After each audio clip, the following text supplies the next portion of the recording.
I was no longer performing at the level that I was previously. And eventually I was fired from Microsoft for gross negligence. And that was a pretty devastating change. It feels like almost every other day you take Uber or Lyft. I got places to be. Do you have a driver license, man? I do. Come on. Well, I only got my driver license a year ago. Okay. You're spending a ton Uber Eats and DoorDash. $79 on Uber Eats. $123. What do you buy? Caviar?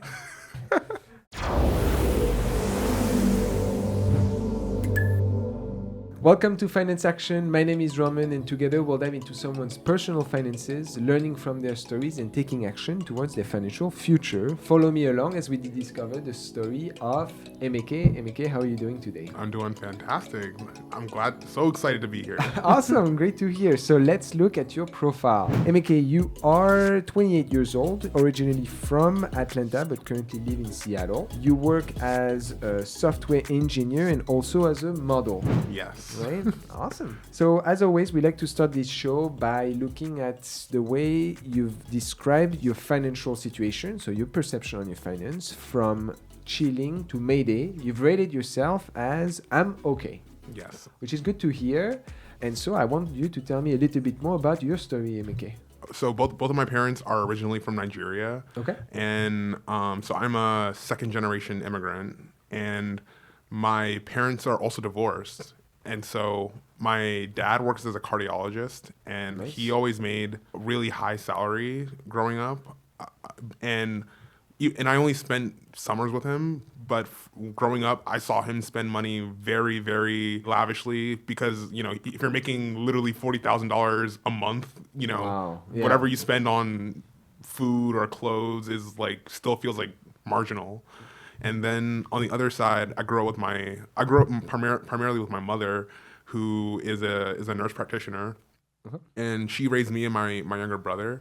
And I grew up watching her be also very giving with her money, meaning that literally helping family members or family in Nigeria, friends in Nigeria, helping random people in the States or through church or. I see my mom, but both my parents are very giving with their money, and my mom making significantly less. I would never see my mom take financial planning into account. I would just see her give as much money as she could, as long as it helped people. I see. And so that kind of helps give a little bit of the background that I grew up when it comes to regard to money. I grew up with parents that always made solid income, but weren't necessarily the most financially literate people. Financially responsible but not literate is what I would say. I hear you. Okay. And for me growing up, I got my first credit card when I started college at 18. I went to Georgia Tech to study computer science. That's one of the greatest one, huh? Georgia Tech for computer science. Yeah, it's the top computer science school. I'm pretty proud of it. Awesome, yeah. While I was at Georgia Tech, I did some internships at Microsoft, and with the money that I made during my internships, I put it into my stock portfolio at that time. Okay. And when I graduated, I used that money to help me pay off my student loans. And my first job out of college was working at Microsoft full time. And that's what brought me over to Seattle 5.5 years ago. So I was a software engineer at Microsoft for about a year full time. And after about 9 months, I was suffering from really severe depression, imposter syndrome, anxiety. I didn't really have that much of a support network to leverage. Or better phrased, I did not leverage my support network at the time. And so as I was falling into deeper depression and anxiety, my performance at work was also suffering. And so I was no longer performing at the level that I was previously. And eventually I was fired from Microsoft for gross negligence. And that was a pretty devastating change because I moved across the country to start this job. Most of my social network was also connected with that job. And a lot of my identity as a professional was also connected with this specifically this job. And so it was a pretty trying experience after getting fired.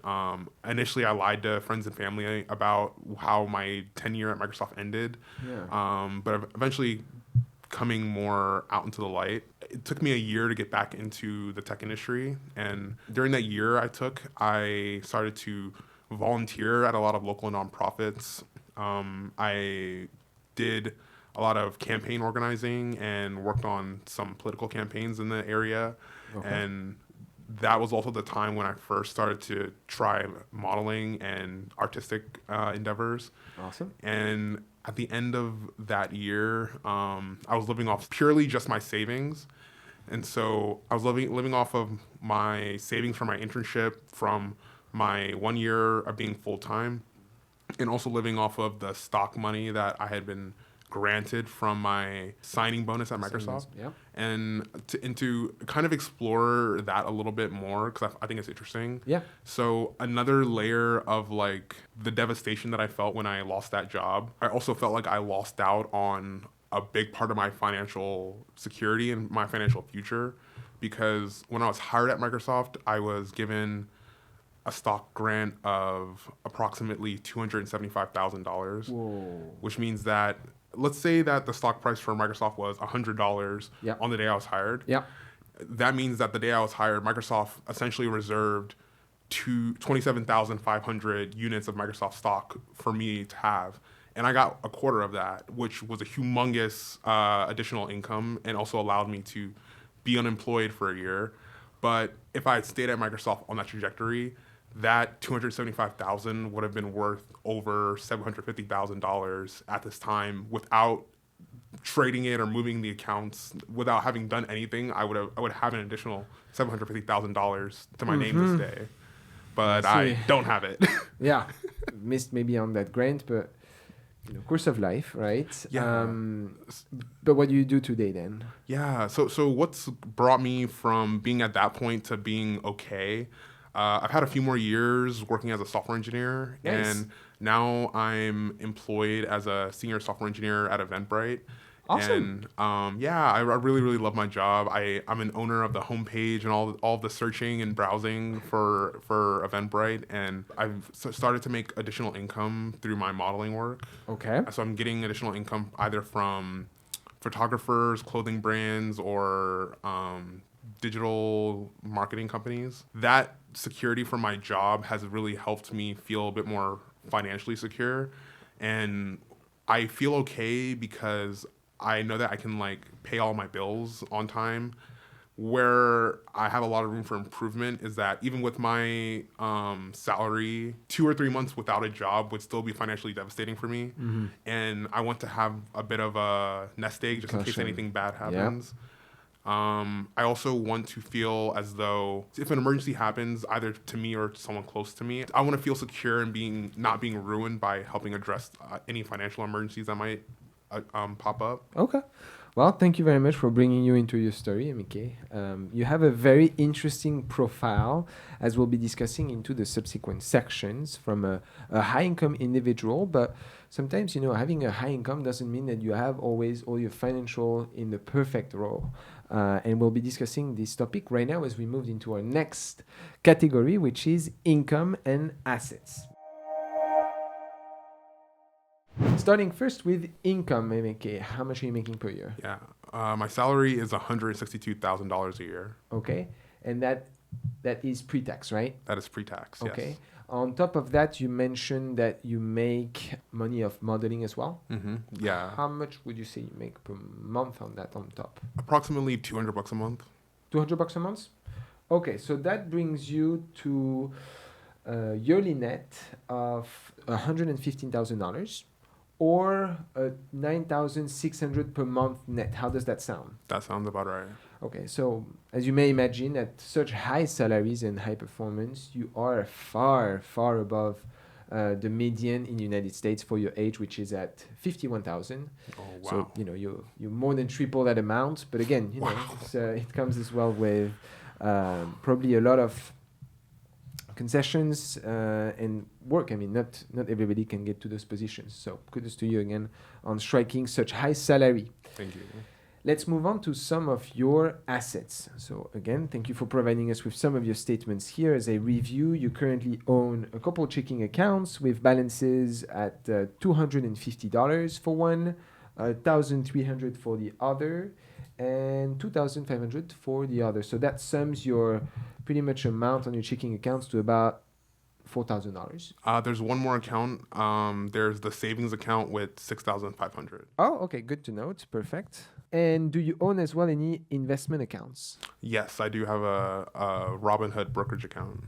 Okay, sweet. How much do you have on it? I have 10,000. $10,000. Okay. So currently looking at the sum of your checking, savings, and investment accounts, you are at 20,500 of liquidity. So if something arises tomorrow and you need to cash out, I mean, Robinhood, I guess, takes 3 to 5 days. You can also make the instant deposit, but that has a fee. Let's assume that it's liquidity, so instant money, assuming you sell your stock on a business week. 20,500. Okay. So that then brings us to our next section, Emeke, as we look into your expenses and your debt. I want to first start looking at your expenses, identifying your needs. If something arises tomorrow, you lose your job, how much at minimum do you need to cover your basic expenses? And we'll start first with rent. So rent, how much are you paying per rent per month? $1,200. That's a really good price for Seattle. Yes, I lucked out. Do you have a roommate or something? No roommate. I'm in a 1-bedroom for that price, which I think is an absolute steal for the neighborhood I'm in. Awesome. Okay, cool. That's good. And then do you have to pay for some utilities on that front, I would imagine? Yes. I'm paying for my electric bill, which is about $150 a month. Okay. I mean, assuming some miscellaneous expenses, that brings your total against your income. So you are at 14% of your income is housing expenses. We like it to be at 28% or less. Mm-hmm. Jackpot to you. Again, it's because you have such a high income on the front end. So that's awesome. Okay, let's move on to some of the transportation expenses. And this is where you strike, my friend. Let's dig in. Yeah. So looking at your different pages of statements, you have Uber treats and Lyft trips all over the place. I mean, it feels like almost every other day you take Uber or Lyft. I got places to be. Right, you got places. Do you have a driver license, man? I do. Ah, come on. Well, okay. I only got my driver license a year ago. Okay. But here, if I sum your trip with Uber and Lyft, you sum last month to $663. Whoa. $663 on Uber and Lyft, mate. I mean, are you traveling across town for $50? Yeah. Okay, this is my thoughts on Uber and Lyft. One, I love them. If you're going out to party and you're going to drink or consume any of those products, whatever, take a Lyft or Uber. Please never drive. That doesn't get okay. It's going to cost you a fortune if you get caught, and you can have your life ruined. We have other episodes on that front.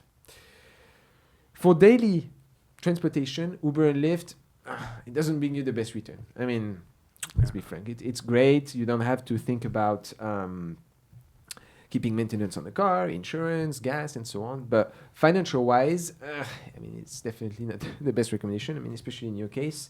I mean, at this price, you could purchase a very nice car, let me tell you. But we want to be conservative.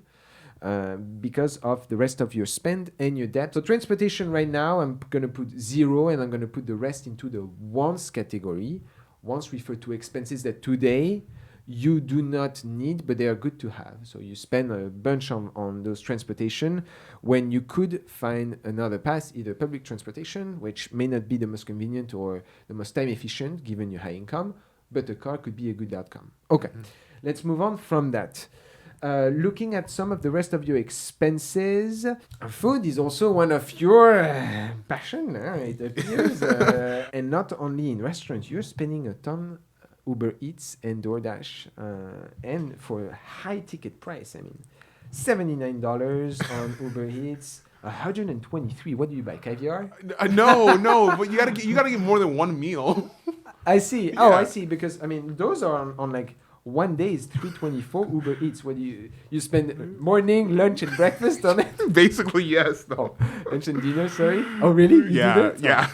Come on, man. It makes it more cost efficient, maybe.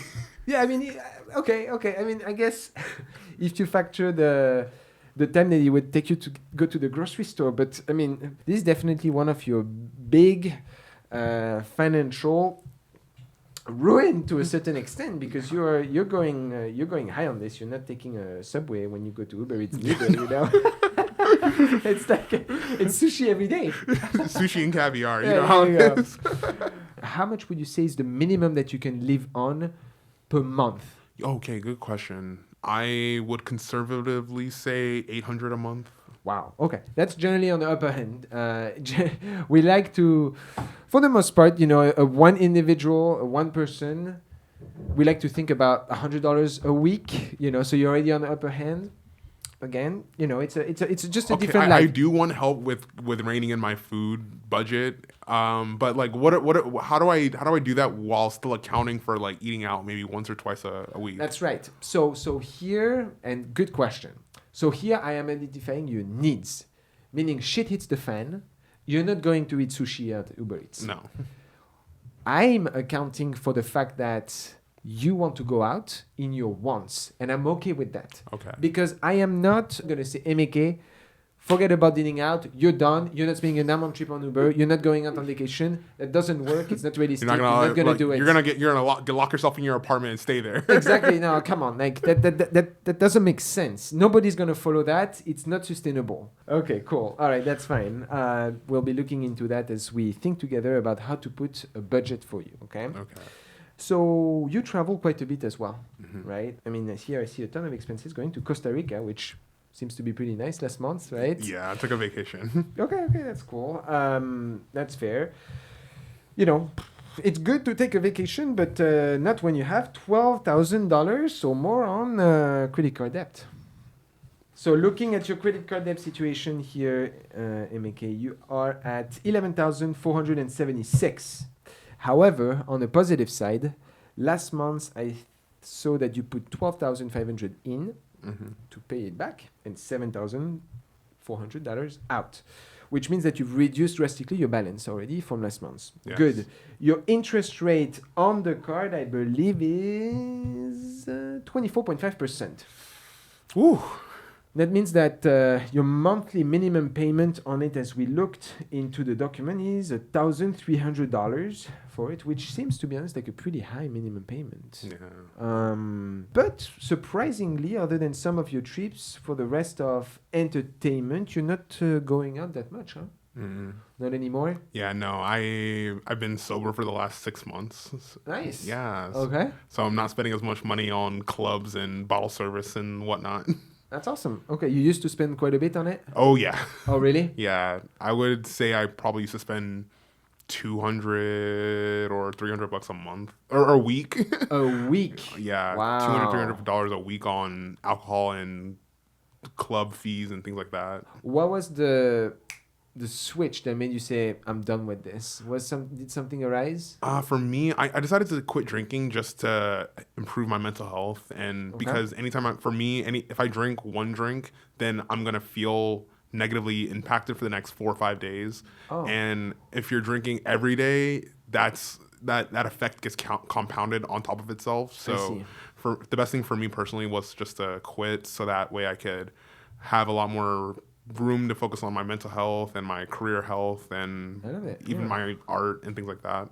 Okay, awesome. Okay, good to hear. I mean, you know, the club expenses can be very expensive, and you know, it can add up very quick. I'm glad that you're realizing this on that front, and it's probably why you have been able to spend less than you've put into your credit card. So my question arises: do you have any other financial obligations? Yeah, I also do support a lot of family members. Okay. Yeah, I have family in Nigeria and in the UK that I send money to every month. Nice. Yeah. Okay. So we're on the order of 500 to 1,000 a month. Okay, and how many are you supporting on that front? 3. Good. So I'm going to put that in your needs because this to you is very important, isn't it? Yes. Okay, and they are counting on that money as well. Yeah. Okay, wow, that's awesome. Have you always been doing that?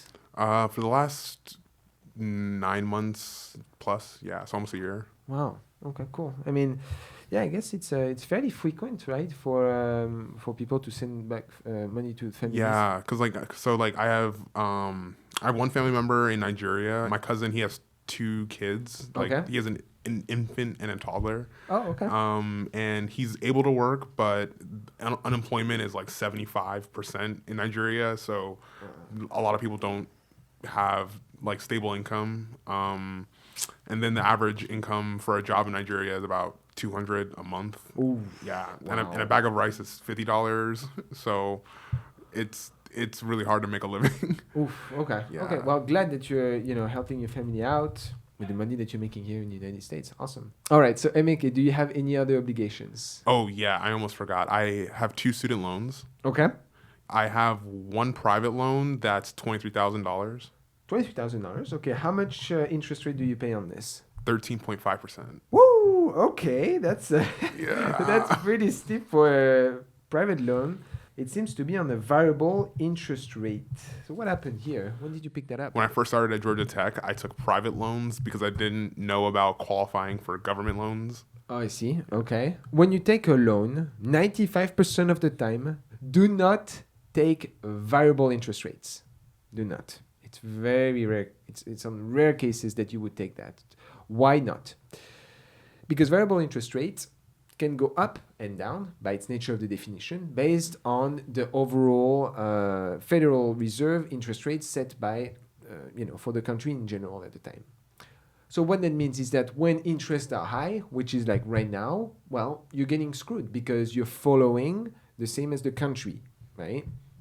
When interests are low, which tends to be the case generally, and they were low for the past couple of years, but as we all know, right now they have picked up quite a bit. You benefit from that too. Yeah. But for the most part, you're putting yourself at risk because of how much it fluctuates. And so you can't really budget it in a nice and clean way because you can't really see the future. I can't tell you in 2025 what is going to be the interest rate in the country. As much as you can, go for the fixed interest rate. That's everything. Even mortgage, student loans, car loans, never take, or very rarely, take variable, okay? Mm-hmm. Okay, so cool. So you have 23,000 on this at 13.5%. That's pretty rough, but that's fine. And then I have 1 more student loan. Oh, I see. Okay, yes. cool. So I have a federal loan that's at 17,000. 17,000. Okay, so it's pretty much at 0% right now. 0% right now. Okay, so I wouldn't touch it until you have to pay it back. Right now, it's pretty much free money, except if you want to be 100% debt free. But okay, when it's 0%, especially given that you have other debts, I wouldn't touch it in the immediate sense. Okay, great. So that brings me to an awesome assessment of your situation, Emeke. And so let's look at the money case.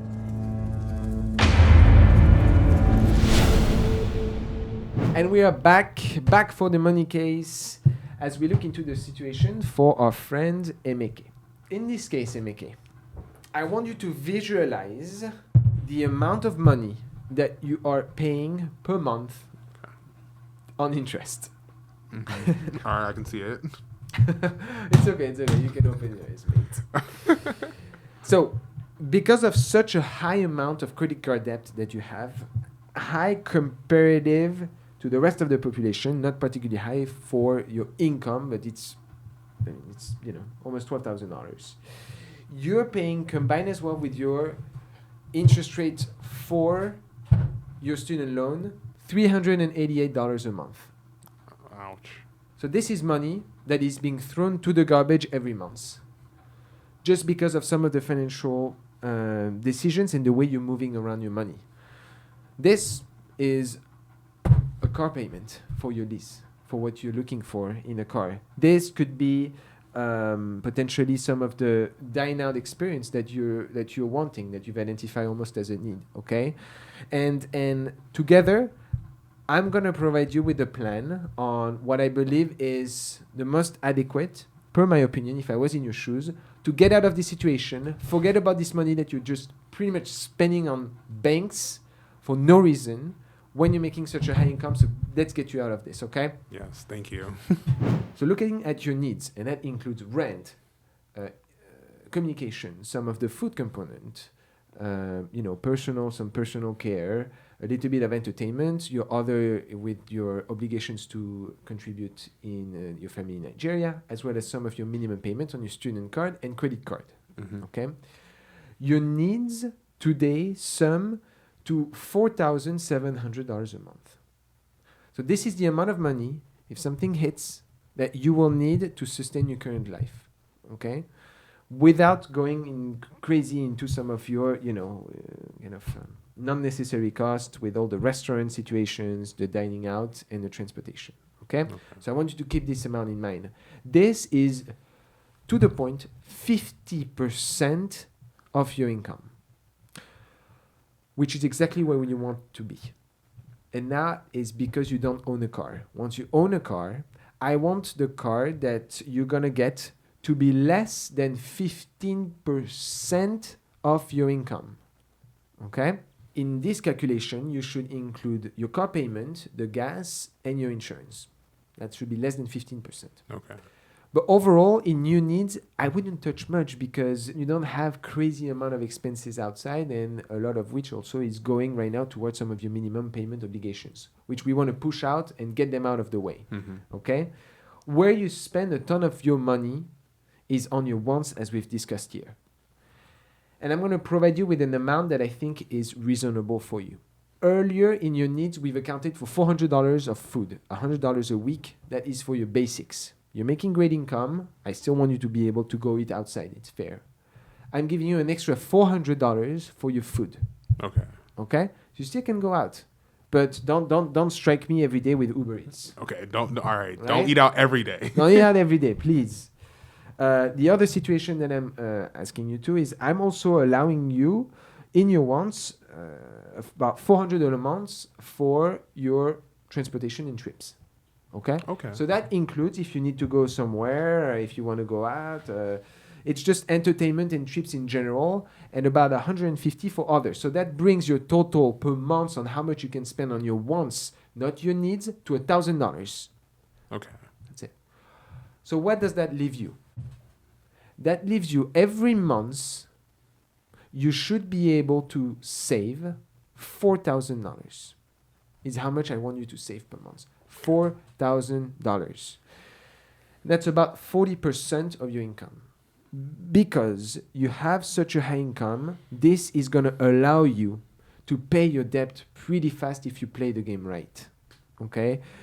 In that aspect, I want you to get out of those stupid debt that are higher than 10%.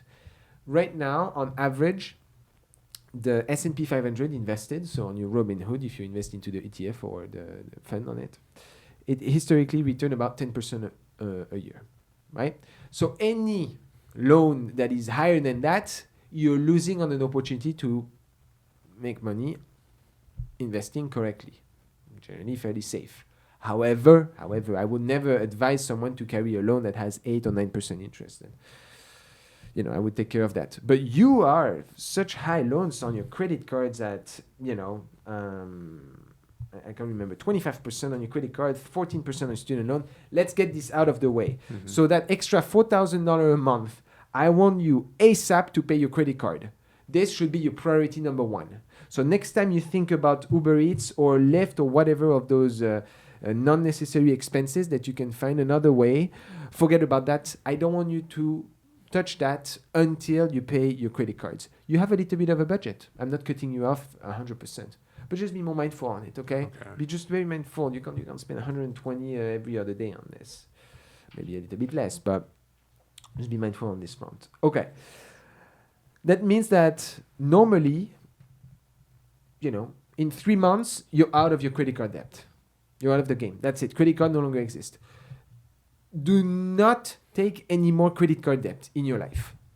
You shouldn't be in a situation, except if it's a crazy emergency, never take credit card debt. It's not worth it. You can't fight the interest, except if you go into debt consolidation and so on. Don't play that game. You have such a great income. Forget about that. You shouldn't be touching any of that. I still want you, though, to be able to use credit card if you feel that every month, at the end of the month, you're able to pay 100%. If you tell me, Romain, I don't think that I can, do not touch credit card. Next, I want you to focus on your student debt. At 13% is crazy. So you have two options here. If you have a very strong credit score, maybe look to refinance that credit debt, okay? Because you can strike something much better than 13%. You can strike around 4.9%, depending on your credit score. Yeah, like I was unaware that I can reconsolidate. You can refinance a student loan 100% and bring that down to, depending again on your score, but some of them at the time when interest rates were low, my student loan, for example, is at 2.7%. And I'm not in a hurry to pay it. I pay it, what it's own every month, but I can better use that money elsewhere, but I still pay it little by little. It's just going to run through its terms, and I'm okay with that.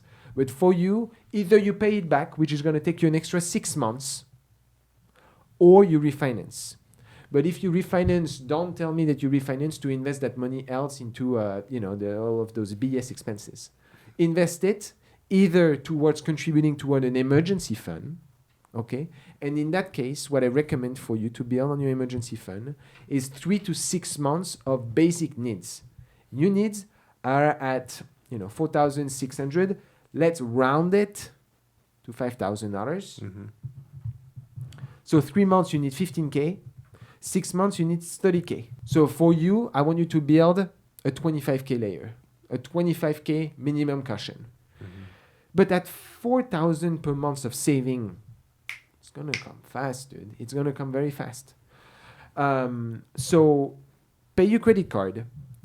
Either refinance the student loan or pay it. If I were you, I would refinance in the short term, build that emergency fund that you would then put into what I call the high yield saving account. Okay? I will give you all those notes at the end of our discussion. A high yield saving account is money that you can put into a cash account. There are plenty of apps that do that. And they allow you to fight against inflation. Okay? Inflation is right now is running a course between 5.6 and 6% a year. Meaning that every year, if you have $1,000, what it allows you to afford today is going to cost you $1,060 next year. So how do you fight against that? You invest into a safe, high-yield saving account that gives you about 4.5%, so you're losing less money, okay?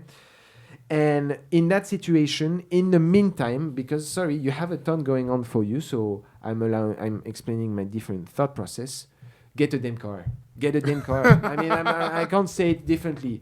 For some of you that have been following us, I personally drive a Ford Focus Electric. I love cars, for example, but I'm being very frugal in this because my decision, as always, is to make sure that I'm setting myself my best for my future. So even if you have, again, this high income, don't go to a dealership and spend $40,000, $50,000. I believe that from my recent reading from earlier yesterday, the average new car sale in the US is about $49,000. Whew, that's high. That's a lot. That's crazy. In your income, please get something lower than $15,000. That's your mark. $15,000, I would say, okay, it's much lower than what is the recommended section, but for $15K, you're starting, you want to get out of your debt, you want to build a cushion, invest your money elsewhere, and then, in a couple of years, you can have a nice car. I don't need to spend even a fifth of that on money on transportation. But look at this. Right now, in just a small discussion, you've realized that you're spending almost $700 on transportation, $300 on interest, hundreds of dollars on dining out. This is what is hurting you. It's not the $1,000 that you're sending to your family in Nigeria. None of that. It's not your $1,300 of housing and rental. It's those little expenses here that you don't realize that are hurting you and hurting your ability to become the greatest Emeke, because you shouldn't be in this situation with your high income. You have what most do not. It's about you on how do you reconcile that. Lock it down at $4,000 no matter what. Yeah. In addition to that, since you work for a large corporation, think about your retirement. Your retirement play right now, you have peanuts. What I want you to do at minimum is to put the amount that you need to get a match. A 401k match, okay? This is free money. Free money that the corporation is giving you for your retirement. And again, given your income, I want you to max out your Roth IRA, which is about $6,000 a year. Maxed it out, no matter what. If you have the opportunity and the income to max out your 401k, your Roth IRA, your IRA per month, I personally prefer Roth. That's my preference for tax incentives. How does that sound? I mean, do you think $4,000 is fair? Yeah, I'd say that, like, for me, I can actually say that I've never really put a number together that I should be saving per month. Yeah. And so even just hearing even just having a realistic number like 4,000, I think can really help me because I want to feel financially secure and to be able to have money for a rainy day. Like you mentioned, like retirement isn't something that I'm even accommodating for at this time. Yeah, I really think that I can make my situation more stable and make my money work for me a lot better. Yeah, so it's kind of eye opening to see what kinds of things that I need to cut out that I wasn't really even considering that I was overspending in. That's awesome. And you mentioned as well that you want to build a business. Yeah. Build a business takes money, my friend. And I'd rather have you invest in yourself than invest in sushi. Yeah. But it's only going to be on you to be able to get you out of this. Yeah. And it's with realization like this and moments like this where even if you're making such great income, you're still struggling and being pressured about your finance. And that's not right.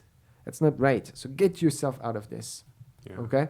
What is a message that you want to say to our listeners? All the information you've given me is enabling me to think a lot more clearly about the future and not be so afraid of my financial future. I also appreciate being able to like walk through my story to kind of like explain how I got to where I am, because it feels like I'm getting closure off of past situations and decisions. And like I said, I feel like the future is really bright, and I would love for you to like, check in on me in a couple months to make sure that I stick to your advice, because I feel really, really excited about the advice you gave me. And I feel like knock on my credit card, get a car and save. It's going to roll. You're going to feel so much better. You're going to live that past, man. Live that past, turn a page, new person, new ambitions, new business, new life. Whew. Yeah, I feel like I can breathe a little easier already. Awesome. Okay, cool. All right, guys. Thank you very much for following along as we discover the story of Emeke. It's always a pleasure to have you here, and we hope that this interaction has brought something different as you think about your own personal finance. If you would like, we would love for you to join us in our next adventures by subscribing, liking, and comment, as we'll be discussing further with Emeke and checking on you in a couple months, mate. I will make sure to do so.